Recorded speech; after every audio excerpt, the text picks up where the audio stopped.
In the last class, we were discussing on the power and torque equations of a three-phase induction motor. And today we will be discussing on torque slip characteristics of a three-phase induction motor. In three-phase induction motor, the rotating magnetic field is produced by the ampere turns on the stator side. And the e.m.f is induced because the rotor conductors are cutting this rotating magnetic field. And the magnitude of the induced e.m.f on the rotor depends on the strength of the magnetic flux as well as the relative speed between the rotating magnetic field and the rotor. At standstill condition, that is at the initial condition of starting, the relative speed between the rotor and the rotating magnetic field will be ns itself, that is the synchronous speed. And let us consider for analysis the induced e.m.f on the rotor side at standstill condition to be E2. So when the rotor is rotating at a speed n, or when it is having a slip s, there will be a reduction in the e.m.f induced on the rotor because the magnitude of the induced e.m.f on the rotor side depends on the relative velocity or relative speed between the rotating magnetic field and the rotor. Let us consider the induced e.m.f at a slip s to be E2s, and we have the equation E2s is equal to E2 into ns minus n, or E2s is equal to SE2, where s is a slip. And we can understand at standstill condition E2s is equal to E2, and when the rotor picks up speed, the induced e.m.f on the rotor will be getting reduced, and when it is operating at no load condition, the speed will be closer to the synchronous speed, or slip will be very small, and the induced e.m.f on the rotor will be very small. We will consider the rotor current at standstill condition. We have E2, the e.m.f induced on the rotor per phase at standstill, and R2 is the resistance per phase of the rotor. X2 is the leakage reactance per phase at standstill condition, and is given by X2 is equal to 2 pi Fr L2, where Fr is the rotor side frequency, and we can write as 2 pi F L2 because at standstill Fr is equal to F. We have the equation Fr is equal to SF. At standstill S is equal to 1, so Fr is equal to F. And the rotor impedance per phase can be written as Z2 is equal to R2 plus JX2, that too at standstill condition. And we have the rotor current at standstill condition as I2 is equal to E2 divided by Z2. Again, the rotor current per phase, and the power factor of the rotor can be found out as cos phi 2 is equal to R2 divided by Z2. Now we will consider the rotor to be rotating at a speed n, that is having a slip s. We have the induced e.m.f on the rotor as E2s. E2s is equal to SE2. R2 is a resistance per phase for the rotor. There is no difference even if there is a change in speed. X2s, the leakage reactance at a slip of s, is having a difference from X2, and from the equation it is clear X2s is equal to 2 pi Fr L2, that is equal to 2 pi SF L2 because Fr is equal to SF, and we can write the equation for the leakage reactance on the rotor at slip s is equal to X2s is equal to SX2, and we have the equation for Z2s as Z2s is equal to R2 plus JX2s, and rotor current at slip s is equal to I2s is equal to E2s divided by Z2s, and the corresponding power factor at slip S is equal to R2 divided by Z2S, that is cos phi 2S. And the equivalent circuit of the rotor side is also given with leakage reactance and resistance. Leakage reactance X2S is given as a variable one because depending on the speed of the machine, there will be a change that happens for the leakage reactance. We will consider the induced EMF on stator as well as rotor for a three-phase induction motor. Here we will consider the per phase values. We have T1 and T2 as a number of turns connected in series per phase on stator and rotor respectively. Phi is a flux per pole, and E1 and E2 are the stator and rotor induced EMF per phase at standstill condition. E2S is the rotor induced EMF per phase at a slip S, and F is the frequency of the stator supply, and Fr is the frequency of the induced EMF. So the equation of induced EMF E1 and E2 is similar to the EMF induced in the case of transformer, the primary and secondary induced EMFs. We have the equation E is equal to 4.44 F phi T in the case of transformer. Here we have E1 is equal to 4.44 F phi T1 into KW1, KC1 and KD1. Hope you remember the alternative case. Similarly, we have E2 equal to 4.44 F phi KC2 KD2 T2, and if it is operating at a slip S, we will have to consider E2S is equal to 4.44 SF phi KC2 KD2 T2.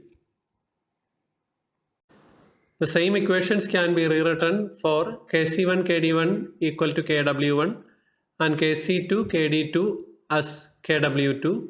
We have the equations E1 is equal to 4.44 phi F KW1 T1. E2 is equal to 4.44 phi F KW2 T2.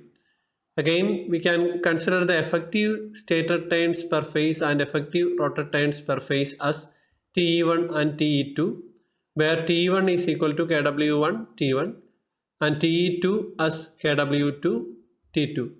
So the equations can be E1 is equal to 4.44 F phi TE1, E2 is equal to 4.44 F phi TE2.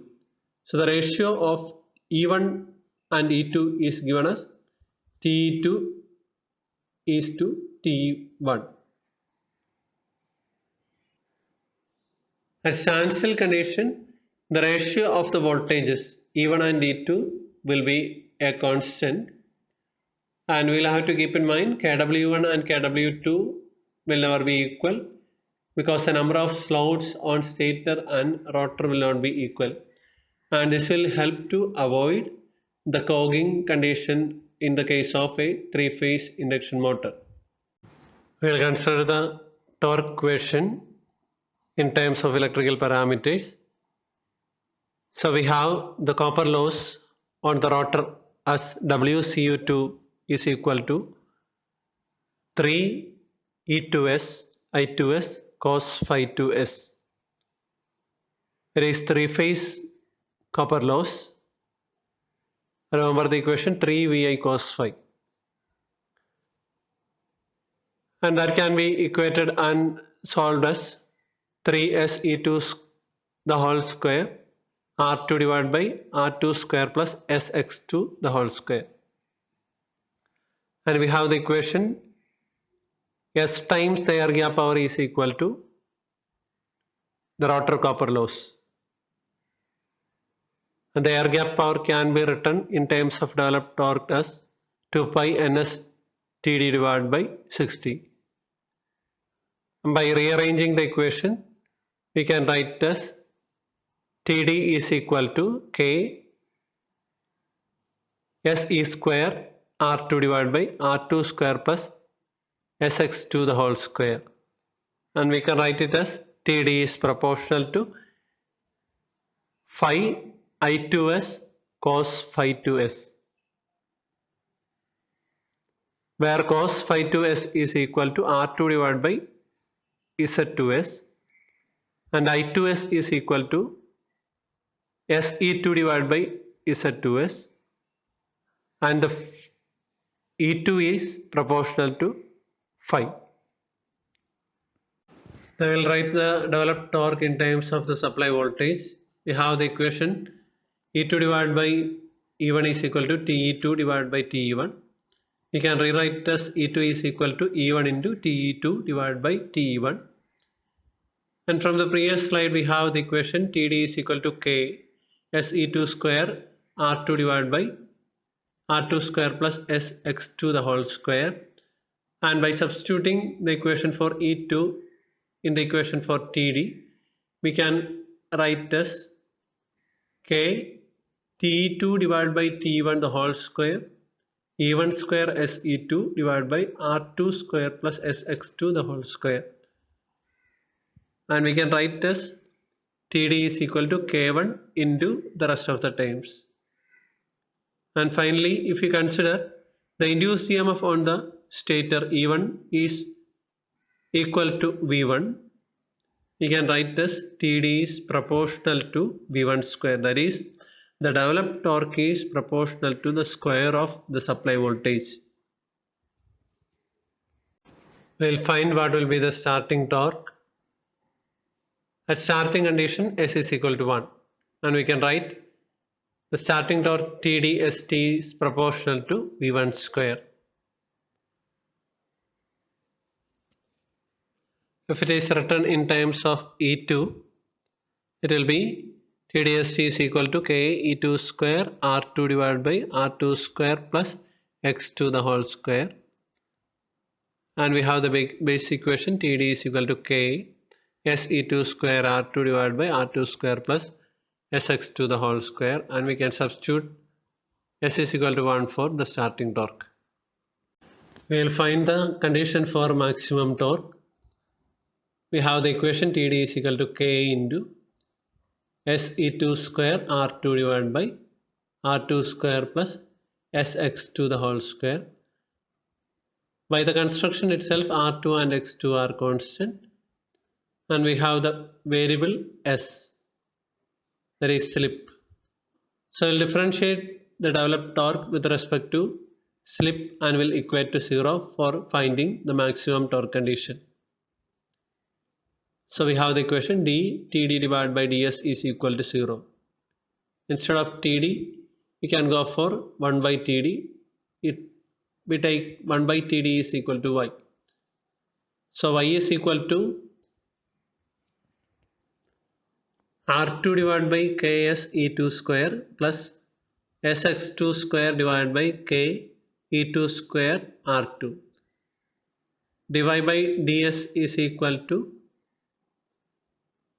1 by K dy ds of R2 divided by SE2 square plus SX2 square divided by E2 square R2 equal to 0. That is for maximum torque condition. So when we solve the equation, we get dy by ds is equal to minus R2 divided by S square E2 square plus X2 square divided by E2 square R2 is equal to 0, and we will get the equation as Sx2 is equal to R2, or S is equal to R2 divided by X2. So for maximum torque condition, the slip should be having a value R2 divided by X2. The slip at which the maximum torque occurs is called critical slip, and the equation can be rewritten for SCR is equal to R2 divided by X2. The speed corresponding to maximum torque is called stalling speed, and the equation can be written from the equation N is equal to Ns into 1 minus S. At maximum torque, the slip is given as SCR, the critical slip, and NCR is the speed at which maximum torque occurs. So the equation is written as NCR is equal to NS into 1 minus SCR. We have the equation SCR is equal to R2 divided by X2. That is the slip at which the maximum torque occurs. And at starting condition S is equal to 1. If so, if we require maximum torque at starting condition, we will have to make R2 is equal to X2. That is, the rotor resistance per phase should be equal to rotor reactance per phase. At starting condition, in order to make R2, the rotor resistance, equal to the rotor reactance X2, it is possible only in the case of slip ring induction motor where we can add the starting resistances. In squirrel cage one, there is no possibility of adding any resistance along with the rotor circuit. We will now consider the torque slip characteristics of a squirrel cage induction motor. Remember the equation TD is equal to K into SE2 square R2 divided by R2 square plus SX2 the whole square. In the case of squirrel cage induction motor, there is no possibility of changing the rotor resistance R2. It is fixed. So because of that, the torque developed depends on the slip alone. We can divide the torque slip characteristics into three regions, that is low slip region, medium slip region and high slip region. The torque slip characteristics of squirrel cage induction motor is shown in the figure. S is equal to 0 implies the rotor is running at synchronous speed, which is not possible in the case of a three-phase induction motor, and we can see at that condition the torque is also equal to 0. S is equal to 1 implies the starting condition where the rotor is at standstill condition and the corresponding torque is given as starting torque, and we have the maximum torque that occurs at a point given as A, and the corresponding slip is given as SM, point at which the maximum torque occurs, and we have the full load torque that is given by the point C.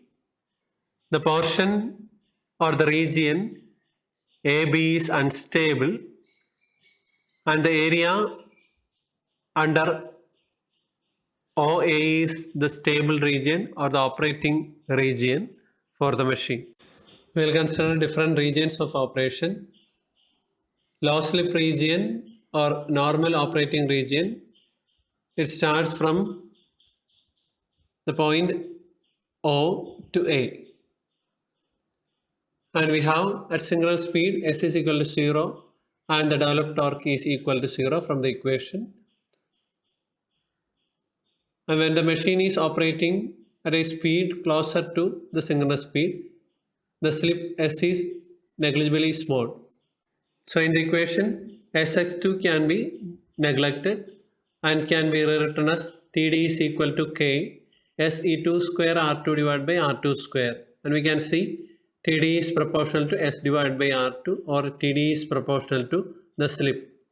So we can say for torque slip characteristics, the low slip region, it will be a straight line because it is proportional to the slip alone. At medium slip region, when the load on the machine increases, the torque developed will be increasing and correspondingly the machine will be getting slowed down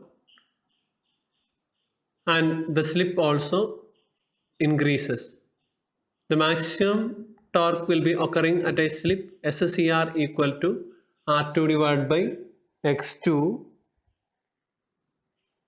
and the torque slip characteristics will be a linear one.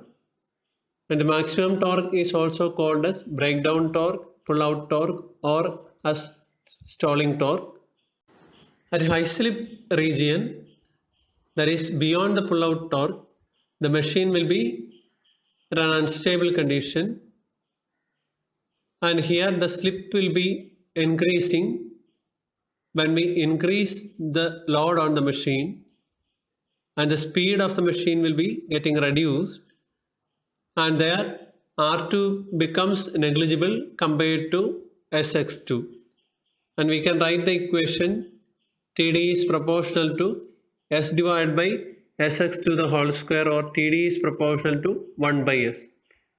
The torque slip characteristics will be having a shape of a rectangular hyperbola. It is inversely proportional to the slip.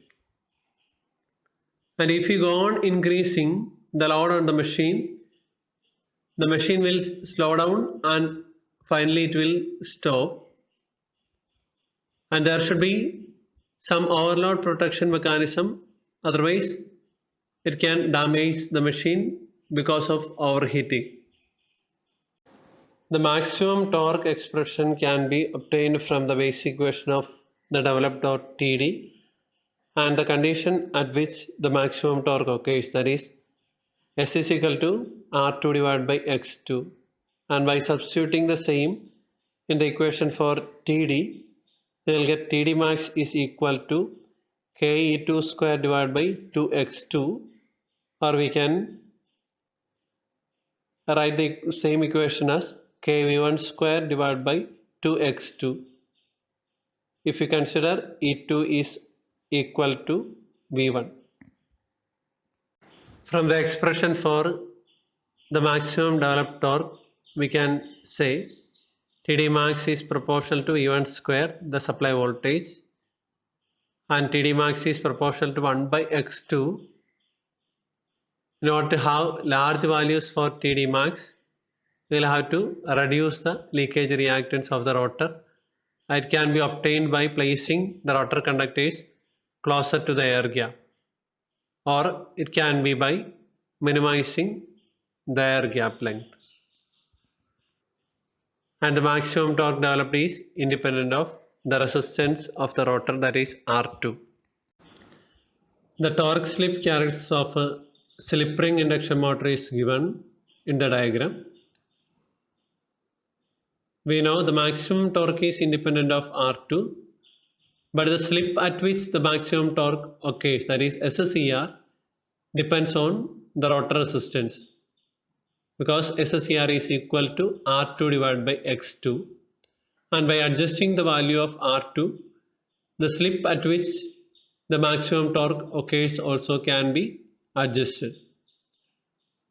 In the diagram, a family of torque slip characteristics is given for different values of R2, and the starting torque of the slip ring induction motor depends on the value of R2. The starting torque can be improved by adjusting the value of the rotor resistance. When we say the rotor resistance, it includes the resistance of the winding and the additional resistances that are given in the rotor circuit. We will consider the ratio of full load torque to maximum torque. Let the slip at full load is given as SF, and A is taken as the ratio of R2 and X2. From the basic equation of Td, we can write TDFL is equal to K S of E2 square R2 divided by R2 square plus S of X2 the whole square, and we have already found out Td max is equal to K E2 square divided by 2x2. By taking the ratio, TDFL divided by Td max is equal to 2S of R2 X2 divided by R2 square plus S of X2 the whole square, and we can rewrite the same as TDFL divided by Td max is equal to 2ASF divided by A square plus SF square. And if you find the ratio of starting torque to maximum torque, at starting condition S is equal to 1, that is, instead of SF you can consider S is equal to 1, and we have the ratio TDST divided by Td max is equal to 2A divided by A square plus 1. The starting torque in the case of squirrel cage induction motor can be obtained from the basic equation of TD, and we have TDST at starting when S is equal to 1 as K1 U1 square R2 divided by R2 square plus X2 square, and the current I2 is equal to E2 divided by R2 plus JX2. We can find that the starting torque will be very less. It will be almost equal to 1.5 times that of the full load torque in the case of squirrel cage induction motor. So we can find in the case of squirrel cage induction motor, the starting torque is less, but the starting current is very high. The starting torque of squirrel cage induction motor depends only on the supply voltage, but it depends on the applied voltage. Because of the same, squirrel cage induction motor is not suitable for an application where we require a high starting torque. In the case of slip ring induction motor, we can have additional resistances connected on the rotor circuit by which the starting torque can be improved, and at the same time starting current can be reduced. From the expressions of TDST and I2, it is clear. So the machine can provide high starting torque and low starting current. Because of the same, the slip ring induction machine can be used for the applications where we require high starting torque, as in the case of lifts, cranes, elevators, etc. It should be noted that adding external resistance will be an advantage in the case of slip ring induction motor for starting purpose. That is, by adding additional resistance Rex given in the equation, we can make the starting torque equal to the maximum torque. That is, by adding additional resistance Rex given in the equation, we can make the starting torque equal to the maximum torque. It is R2 plus Rex, the external resistance, equal to X2 condition. From the family of torque slip characteristics that is given, the change that happens for the starting torque when we change the resistance on the rotor circuit is clear, and it is also clear what will be the change that happens for the slip for different resistance condition. Hope you have understood the torque slip characteristics of both squirrel cage and slip ring induction motor. Thank you.